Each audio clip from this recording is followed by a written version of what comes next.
Ladies and gentlemen, welcome to Ideas for Tomorrow. Welcome to Virtual Ideas for Tomorrow. Our guest today is Dr. David Feinberg. He has a remarkable resume.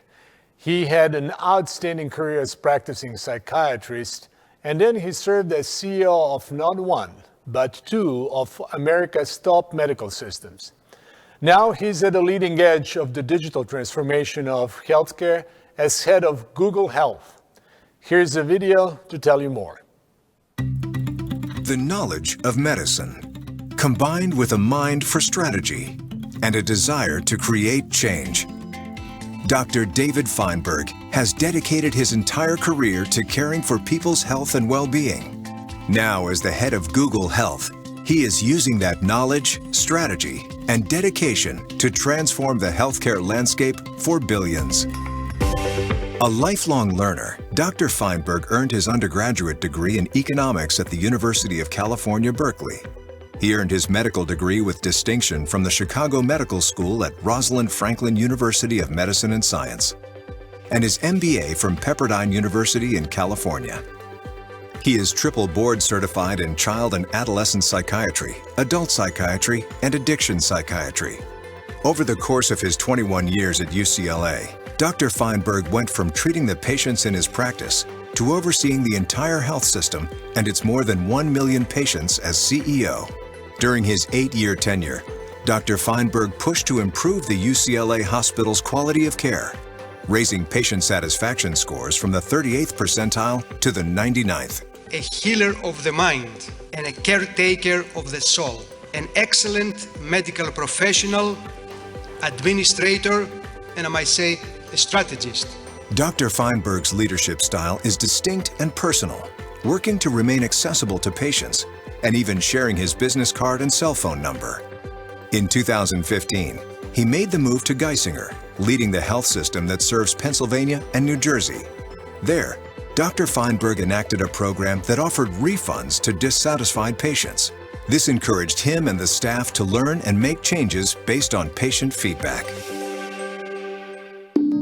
Impressed by Dr. Feinberg's transformative track record, Google selected him to lead its new Google Health division in 2018. At the helm, Dr. Feinberg is working to make health information more organized, accessible, reliable, and useful for the public and medical professionals, using tools such as artificial intelligence.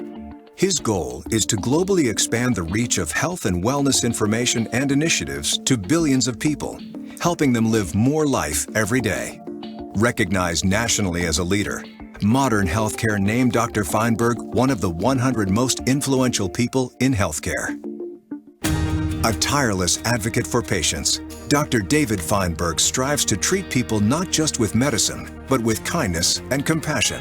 An innovator in healthcare who leads with passion, humility, and integrity. He creates solutions, works to reinvent the hospital experience, and looks to expand the impact of good health for all. Hello, David, and welcome to Ideas for Tomorrow.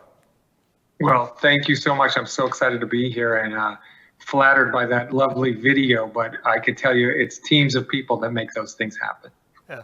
You know, as I was watching this video, I've noticed a big difference when you used to be on, so to say, this side of the fence as a provider, as a CEO. You look much more formal. Is this a Google influence to drop the necktie? I gave away 15 suits to charity, and I bought a lot of hoodies, and so I look googly. That's really remarkable transformation, I have to say. But you know, as I was thinking about our conversation for tomorrow, the one thing that I always wanted to ask you is your career has been relatively unusual, and obviously you're so deeply ingrained in our fundamental profession, in a physician profession. You're triple boarded. You started off as a child psychiatrist. How did that influence the rest of your career? You spent a lot of time as a practicing physician. What are, so to say, the learnings that you're carrying with you even as you advance and make these changes along the way? You know, there were two patients, Tommy, that or families that I think I've been trying to help for the last 30 years. The first one was a 12-year-old boy who, I was a fellow in child psychiatry at UCLA at that time, and he had a first onset psychotic break. And his dad was a used car salesman from Las Vegas, sold Cadillacs, and actually brought him to UCLA for care. And at that time, I thought I was super smart. We just had our first baby at home, so I know this was about 27 years ago because she's 28. And the dad was asking me questions, and I was answering about neurotransmitters and neuroleptic malignant syndrome and ventricles and anticholinergic. And he looked at me and he said, "Are you telling me I got to build a room out back?" And I started crying. I realized that this dad, single dad's life trajectory for his son had changed dramatically. And I wasn't speaking to him in a way that he understood. Yeah. And that's something that I've been working on the whole time. And I think Google's a great platform to try to make sure we get that kind of information. And then another patient was a 12-year-old girl who, in her haiku poem, wrote that she wanted to tie yarn around her neck. I'm sorry, she was an 8-year-old girl, tie yarn around her neck to commit suicide. And it was before cell phones, and so the teacher didn't see it till that night, and then the principal called the mom the next day. And then these people were in Los Angeles, and because they knew people, they were able to get in to see me in 2 weeks because they had an in. And I remember seeing her and her family, and she's actually really well, and thinking, wow, these people should get in the same day that this happened. And you shouldn't have to know somebody to be able to get in when your kid is suicidal. So much like what Cleveland Clinic has done and kind of set the stage for, to me, access has been something that I've been working on since the very beginning. So yeah, there are cases from my early training that I would say, as a profession, we still haven't got right.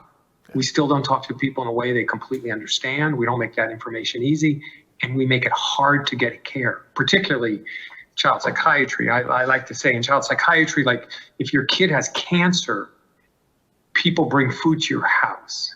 If your kid has a mental health disorder, they walk to a different aisle in the supermarket to avoid you. So still that stigma, I think, is another thing that to me has been driving me all these years.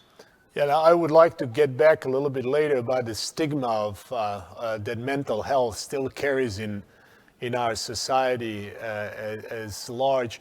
But let's just reflect briefly on the patient experience. I think all of us who have had the privilege of taking care of patients have realized that, which, as you said, patient access, the first step in taking care of a patient is actually providing him with an open door to our caregivers, our organizations. How has that translated in action when you started leading UCLA, a renowned integrated healthcare delivery system in Los Angeles? Well, it actually started, in my opinion, in Cleveland. When Cleveland Clinic started offering same-day appointments, I brought that. I have no problem stealing shamelessly, because I think our real competition is not one another, but rather diabetes and depression and opiates, and today COVID. So it was really clear what Cleveland Clinic had done around same-day appointments. We actually brought Jim Merlano out to UCLA to help us get that set up. It was driven from that first patient. I mean, the system that we had developed in America was a perfect system if you were building it around the provider, around the hospital. But it was a terrible system if you're building it around patients and families. So this concept of, hello, would you like to be seen today, became the way we started to answer the phone at UCLA. And as you know, in an academic medical center, that's a big cultural shift. The way we got there was by really telling compelling stories about what happens when patients can't get in. And you know the typical pushback you get, well, then I'm going to get a patient that I don't want to see. It's not the guy, I'm a doctor who specializes in this knuckle. I don't want to see this knuckle. We worked our way through those things, and really proud that same-day access was part of our overall strategy to become one of the leaders in patient satisfaction And it was exciting to do that even in an academic medical center, even a place where you have residents, even in an urban setting where a lot of people said, oh, you can't do that. We were able to do it. And it was a lot built around just changing the mentality from, I used to tease when I was asked to be the interim CEO at UCLA when the person before me left unexpectedly. I used to tease, like, I don't remember what our mission was, but it was probably something like, we're UCLA, aren't you lucky you get to see us? And we changed it to, healing humankind one patient at a time by alleviating suffering, promoting health, and delivering acts of kindness. And if you're kind, you say to people, come over right now. I'll see you right now. So that to me was absolutely crucial. I think that is exactly the sentiment that our organization share, and I think very many healthcare providers have adopted over time. And that journey to be kind, to be accessible, to start to look at patients' needs through their own eyes. What do you think? How far along are we in that journey holistically? Let's take a look at the U.S. medicine. What do you think? How much progress have we been able to make? I think we've made huge progress, and I think we've just begun the journey. So to me, I think fundamentally, and I'm going to exaggerate what I'm going to say now, but I think it's directionally correct. Every hospitalization is ultimately a failure of outpatient care. And every time we need to care for somebody in the outpatient setting, it's a failure of home care. And every time we need to actually somebody needs to take care of themselves at home, it's a fundamental failure of caring for a community. And I think you could just see this with COVID-19 right now. So we see particular communities, particularly those of color, low socioeconomic status, are having a terrible time with this disorder, 2 to 3 times worse mortality than other communities. We can try to fix that with ventilators and proning people and different medications, or we can say, wow, we've really forgot how to care for communities. So while I think it's great we're starting to treat patients better, I think we've just begun to start thinking, how can we truly love and care for our communities so a lot of this sickness care that we do could actually disappear. So interestingly, your second big job after you left UCLA, you went to Geisinger, the other part of the country, and the organization that excels exactly at what you just described, the care for the community. That's really what Geisinger is so well known for. Can you give us a little bit of a background about what prompted you to leave Los Angeles and venture on the far over and started your work in Geisinger? So my wife, who's been an amazing partner, had a great concierge practice. She had been the clinical chief of pulmonary critical care at Cedars. We had raised our kids in Los Angeles. We had a beautiful home in Beverly Hills. And I said to her, do you want to move to Danville, Pennsylvania? The 6th best restaurant on Yelp in Danville is a Wendy's. And so we moved to the other America. And the reason was everyone had talked about Geisinger, and I went out when they called just to check it out, I thought, for the interview. What I discovered there were a lot of things there that, while I thought I could accomplish them at UCLA, it would take a long time, and Geisinger already had it. It had the insurance plan for a few decades already. So it already had this integrated practice plan, very physician-led, and I wanted to learn that. What I learned, I did learn a little bit about the insurance business, but what I really learned is what you asked in your question. I learned that Geisinger is truly about the community. In the academic medical centers, there's 3 or 4 missions. There's clinical care, there's teaching, there's research, there's community. At Geisinger, there's one mission, and that's to care for those people that trust their life to the organization. And that's why Geisinger then got into the insurance business. That's why they expanded their primary care. That's why they were the first ones to put in Epic as far as an ambulatory record. And then with the team that I had there, to create the largest biobank in the world of whole exome sequencing and provide type 2 diabetics and their families with food in place of medicine, those were things that came because that's what the community needed. And it's an interesting population in that it's not very mobile. So people that live in these towns in central Pennsylvania don't move. They may have been there for 8 generations. So they grew up with this organization, and there's a love affair. The community loves Geisinger, and Geisinger reciprocates that love, and then amazing stuff happens. So it was a place where, one, I got to learn about the other America, which was a real privilege, and also got to learn what happens when an organization embeds when an organization becomes part of the community. And then it's just obvious. Of course, we would give food to type 2 diabetics and their families because it works better than the metformin. And we don't want the kids to get type 2 diabetes in that household because they're going to ultimately become our patients. So you can have that kind of more long-term, we're in this together forever. And that was really a pretty amazing experience. Now, with the perspectives of running a Geisinger community-oriented integrated healthcare delivery system, being responsible for UCLA, one of the best healthcare systems in the United States in the academic sense, and many others, if you were to design an optimal healthcare delivery system in the United States that would reconcile, or unify, better said, all the things that are important, emphasis on community, groundbreaking research, individualized patient care, how would that ideal system look like?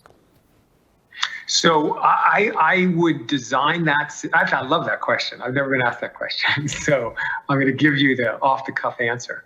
I would design that system based on what drives health outcomes. And great doctors and great hospitals and great nurses have about a 20% effect on health outcome. It's all the other stuff that make up that 80%.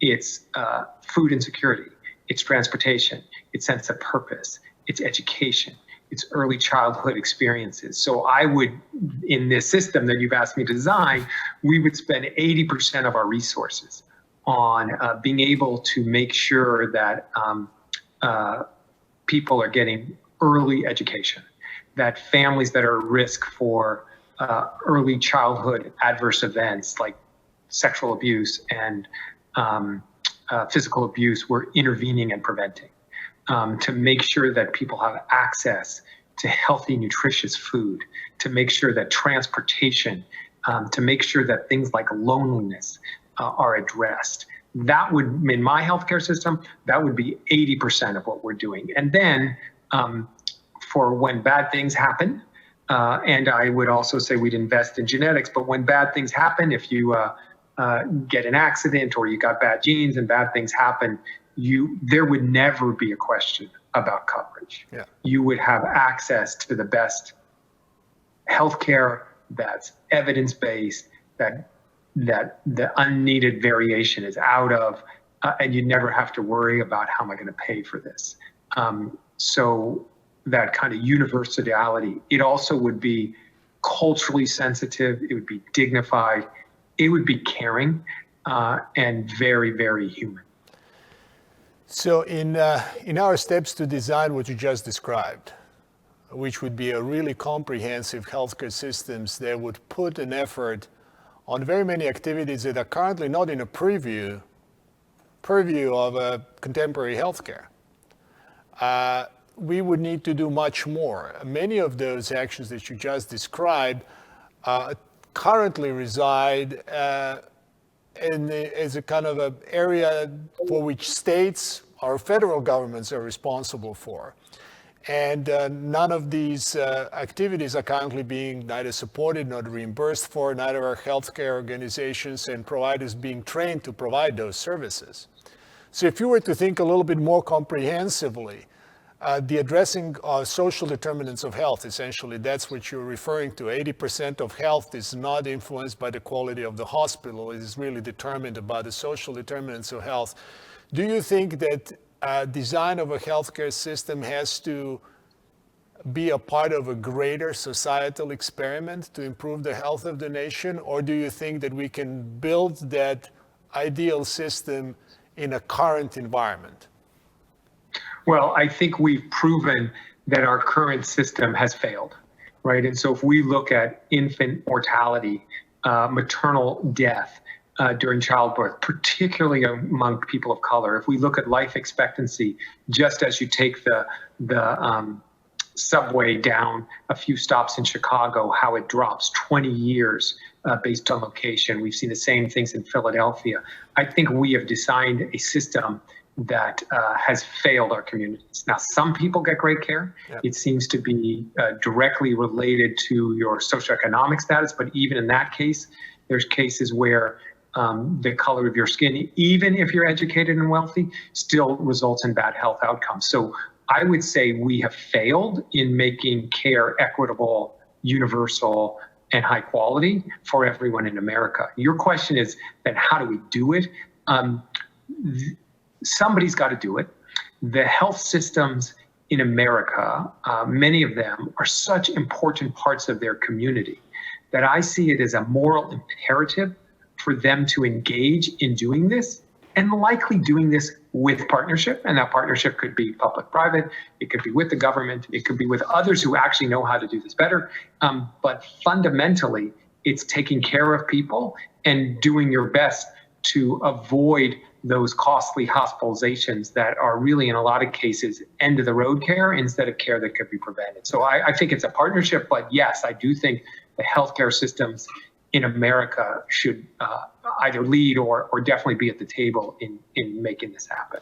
Now, speaking about partnerships, I couldn't agree more. Our mission is so complex and so overwhelmingly complex that we cannot deliver all of it in isolation. We have to form a productive partnerships. And obviously, one of the really interesting aspects of your current job are partnerships. You know, as being in Google, leading the effort, what can you tell us about the partnerships that you are seeking now between you and now the healthcare providers? As we spoke briefly right before we started the official conversation, you said that this was a big change from being a provider to becoming a vendor. Please tell us a little bit more about what are you seeking now to accomplish at Google Health? So what we're really trying to do, and I divide it into two areas. One is on the consumer side, to make it just much easier for people to access authoritative information. And as they go through that information discovery, to be able to take action and get what they need. So think about, urgent care near me. I think 70% or so of people before they go to an ER do a Google search. So we're open 24/7. People come to us. We got to make sure that we're getting that authoritative information to people in a way that's understandable, and the same with YouTube and Maps.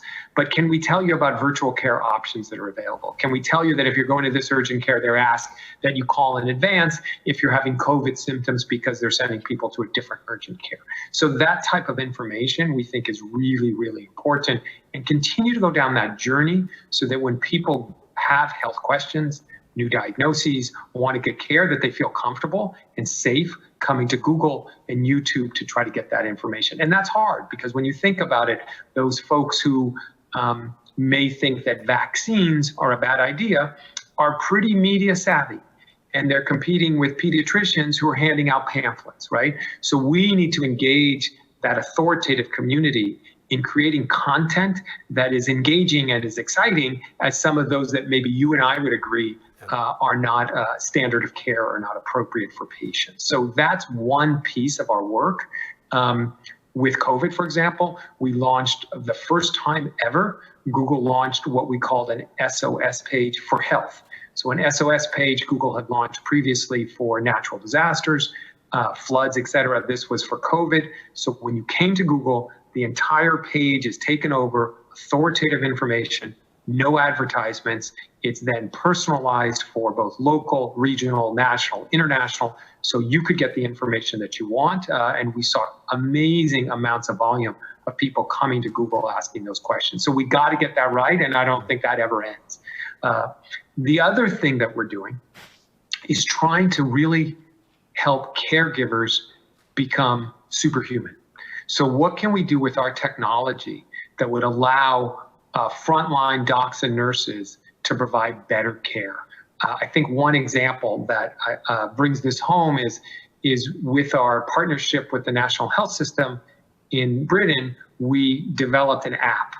And that app let the rapid response team know if any of the patients in the hospital were starting to develop acute kidney injury. It basically was, if your creatinine went up, the nurse or doc responsible for those inpatients would get a notice. Just the app and just the creatinine level took the time to diagnose acute kidney injury from 4 hours to 14 minutes. There was a 30% reduction in patients that had a cardiac arrest if the team was using the app, and a 17% reduction in the cost of care. That was just creatinine. Then we said, okay, and this was in partnership with the VA, what if we, instead of looked at creatinine, what if we did the artificial intelligence, the machine learning on 600,000 variables per patient, and we did this on 70,000 patients. So instead of looking creatinine, we give you the whole electronic health record in real time.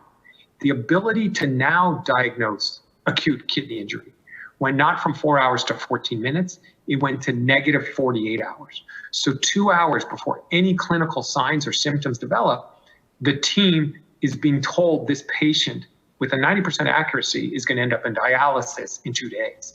So those kinds of technological tools are mind-blowing. Now we got to make sure we do it the right way. We got to make sure we earn the trust. We understand the workflow. It's very, very complicated, as you know, kind of execution in healthcare. But the technology on the clinical side, we think can decrease false positives in mammography, decrease false negatives in mammography, as we've shown, allow nurse practitioners to make diagnoses of skin disorders at the level of a dermatologist. So when you think about rural America, there's no dermatologist, right? So we want these tools to allow docs and nurses to up their game and improve quality across the board. No, obviously this is such an exciting topic because we can do so much good by using technology in a responsible manner. Now, a lot of what you just described is primarily relies on the ability to gather a lot of data and then analyze it through artificial intelligence, through simply computational power. What comes with it is obviously a fear of data privacy and the record keeping. So this has obviously been a part of the debate about how to use technology responsibly. Could you speak a little bit about the Google Health attitude towards privacy, data sharing, and how do we balance the need to accumulate more data to get more informed decisions, because just a lot of data allows us to make a much more detailed analysis and at the same time protecting the privacy of an individual? Yeah, I think it's a really, really important question, Tommy. So in early in our career, you and I, those records weren't even digital. They were kept on paper. And I remember they would send me charts of a new admission, and it was like, volume 6 of 14, and you'd be looking through them, and then people would take it back to a warehouse, and then they go back and forth. So at a baseline, getting that information digital and actually storing it on the cloud, and that could be our cloud or Amazon or Microsoft, allows security and controls that I think are really, really a step forward from what we had when we had paper. The other thing that allows is us to start looking at that data to make sense of it, because it's really hard when you have to go through thousands of paper charts. You just can't do it in the same way you can with these tools. And that exploration, I think, allows us in some ways, and I'll try to be humble saying this, there's magic. There's just things that we just can't see as humans that the computers allow us to do. But the question is, how do we do that and not mess up the trust that's absolutely crucial? Otherwise, I think this technology is going to be wasted if people don't trust us.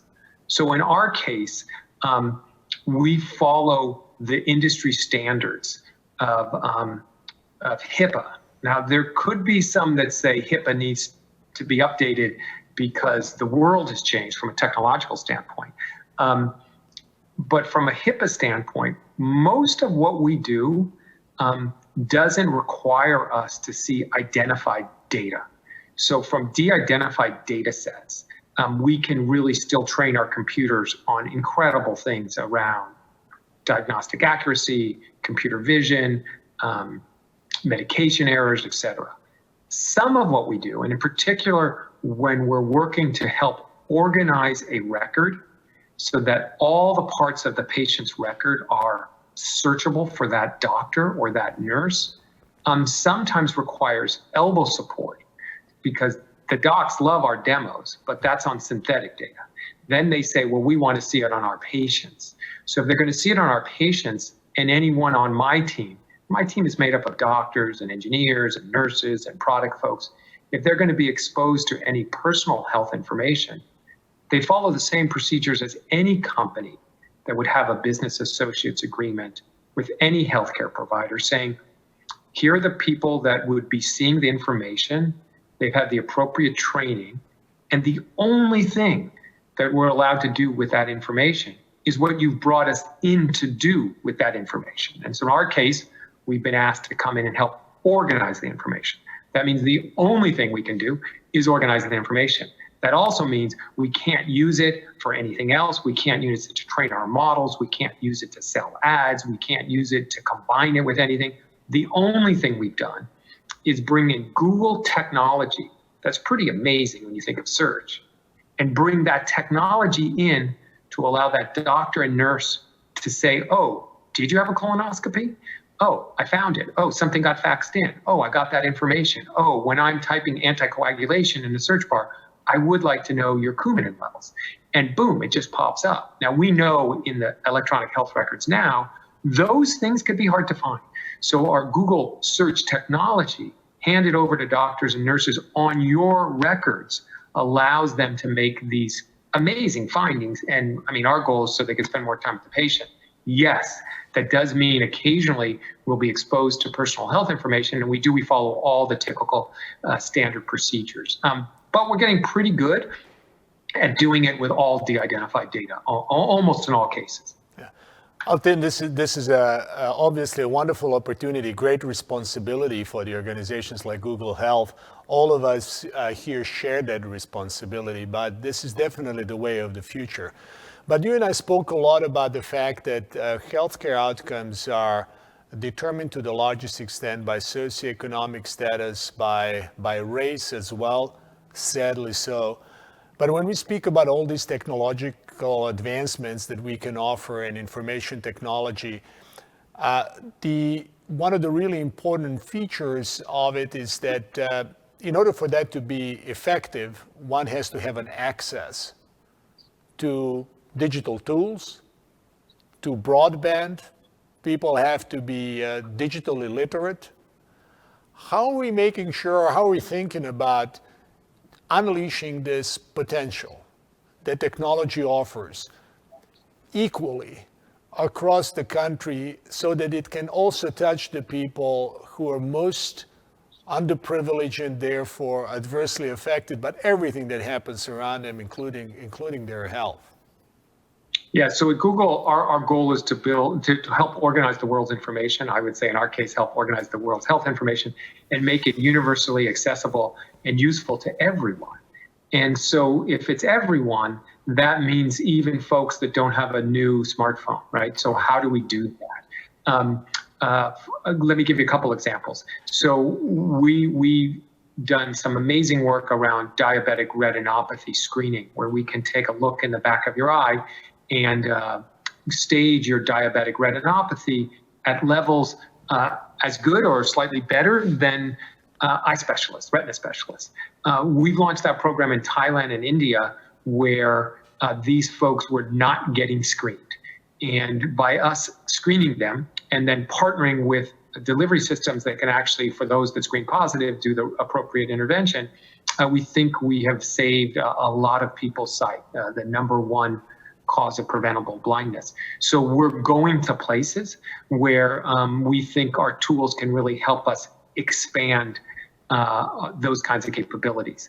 The example I gave earlier of a dermatology tool that could help a nurse practitioner, you can just imagine that nurse practitioner could be the only provider in a small town USA, or a primary care doc. And so if we can give tools that improve diagnostic accuracy to those care providers, we've now upped the level of care in that small town. So that's how we keep thinking about how can we get our tools out.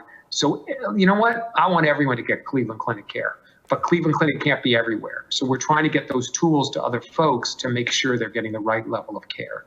And then Google's done a lot around just access. I think we just launched our, there's some really cool stuff at Google, but some balloon that then a bunch of balloons and satellites, and it can create an internet just in the sky. So places that don't have internet coverage, we've launched, I think now twice, where we can create that. So a lot of focus on Google on building for everyone, and not only for everyone, making it accessible for everyone. I think it's really important that the other folks in our communities who have accessibility problems, we're focused on what we can do for them.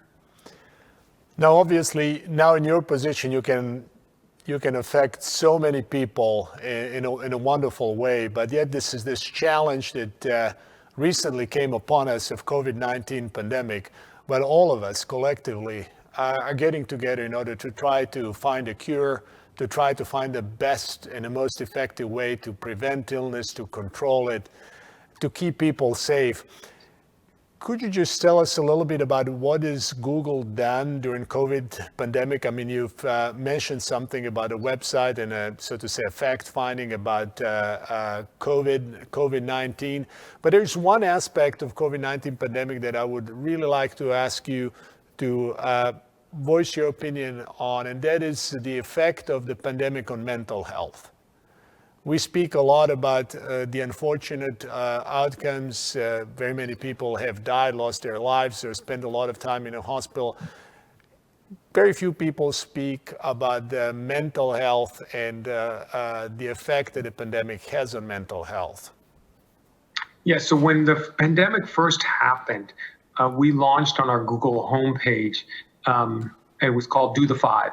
And I don't know if I can remember them all, but they were like, sneeze into your elbow, wear a mask, stay home if you're sick, exercise, and something like, the typical antiviral behavioral things that we should do. What we started to see on Google searches, and socially distance, what we started to see with all of these things happening, that there was an increase, we saw it at YouTube also, an increase of people coming to us with questions around depression, anxiety, suicidality. So the next thing we did after the Do the Five, we did a similar thing called Be Kind to Your Mind on the Google homepage, which was about, pause and take a breath, take a break from the news. If you need help, reach out and get it. Exercise, sleep, because we really saw an increase in mental health queries. We also launched an anxiety screener where people could self-screen for anxiety. This was our fourth self-screener. The other ones were on depression, post-traumatic stress disorder. We have a COVID screener. And then the last was this, or the most recent was this anxiety screener. So people could assess themselves for anxiety disorders and then get treatment. Typically for anxiety disorders, people wait like 7 to 9 years before they tell anyone that they're having a symptom.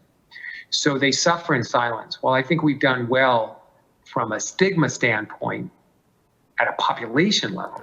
Still, individuals are so ashamed. You have OCD, you may wait 9 years before you tell your spouse or your doctor.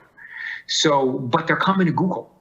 So if they could come to Google and we could give them clinically validated self-assessments, we're not making diagnosis, but screening tools that I used to hand out to patients by paper, where they could answer these questions themselves and see where they are on the spectrum, and then hand them off to appropriate treatment. If you're a vet, the VA is ready to see you. If you're, need to call the suicide hotline, here it is. We wanted to decrease the gap between how long people are suffering. The rates of mental illness, we saw this even in China among children in school during COVID was over 20%. In the US, it's way north now of 30 or 40% of people suffering from depression and anxiety. We also know as the economy goes bad because of this, that the diseases of despair are going to increase. Those are suicide, depression, substance abuse. And so we're really trying to make sure we have, for folks who come to us and feel comfortable looking this up at Google, can we get them to the next step so they can get treatment? So that's how we've shifted around mental health. And then I think our most recent one is a very cute one about wear your mask. Yeah. Well, speaking about mental health and mental health of children, obviously it's top of mind for all of us who have children who go to school during COVID pandemic. They're concerned about whether they should go to school, shouldn't go to school. What is the effect that a current environment of school-aged children has on their development, and how can we help them with technology to bridge this gap between, what used to be a regular go to school every day to, oh, now you have to stay at home, and by the way, there is this Zoom and you're going to see your teachers on a screen, and your friends can maybe speak with you on Zoom or on Snapchat a little bit later on. So I think Tommy, it's going to have real different effects based on your age. So for the littlest ones, I think the most important thing for the infants and toddlers, they're going to pick up cues from their parents and what's happening in the house. And for them, if you can be present with them, even though I know, like I am, you're under stress because you're working, either your work has changed or you're out of work, you're concerned about the virus, there may be family members that are affected, you may be affected. Kids pick up on that. Kids are amazing diagnosticians, better than doctors. So it's really important for parents to unwind from what they're doing and be present with those little ones. As you kind of move up the age spectrum, when you start talking about the kindergartners, first graders, second graders, it's really an important developmental time to move from parallel play into interactive play. And it's hard to do interactive play if you don't have anyone to play with. So it may not be what's on your agenda, but I would suggest to folks, it's a good time to get down on the ground and start playing with your kids, especially if they have no one other playmates or siblings, or whether you can create a bubble of people, of a community that you feel comfortable with, so there is interaction. That's really important. And then we know with the preteens and the teens that socialization is absolutely crucial. There, I think technology can be a very positive because it's still a way for people to connect. My biggest concern is that the typical pre-COVID, we found a lot of children that were being abused, physical abuse or sexual abuse, because they came to school, because they went to the doctor. And those other adults then thought, this kid looks like they're not eating at home, or they have a bruise, or, hey, I'm going to intervene.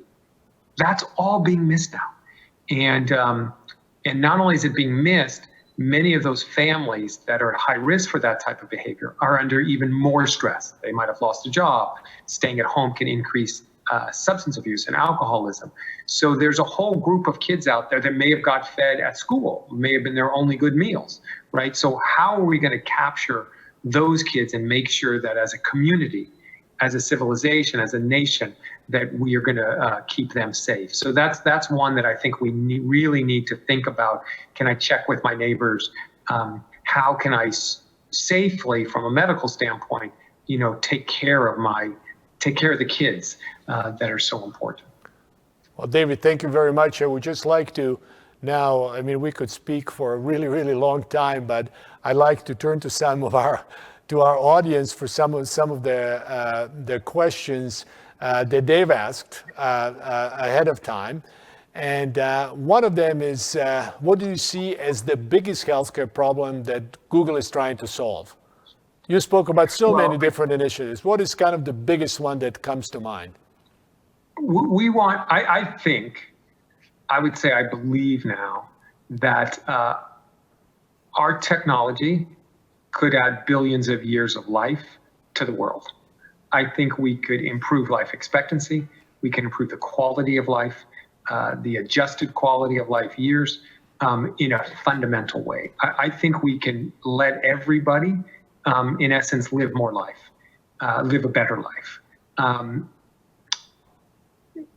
And that may sound audacious. It probably sounded pretty audacious when Google said, let's go map the whole world, or when they said, let's put all the books on the internet or all the information. So we I think, are here to do our best to try to solve these big problems. And I would love it if we could get people to live way better. And I'll finish with this question, and this one comes from our Cleveland Clinic physicians, so you will not be surprised about this one, because I bet that you must have been asked similar question very many times. So here it comes.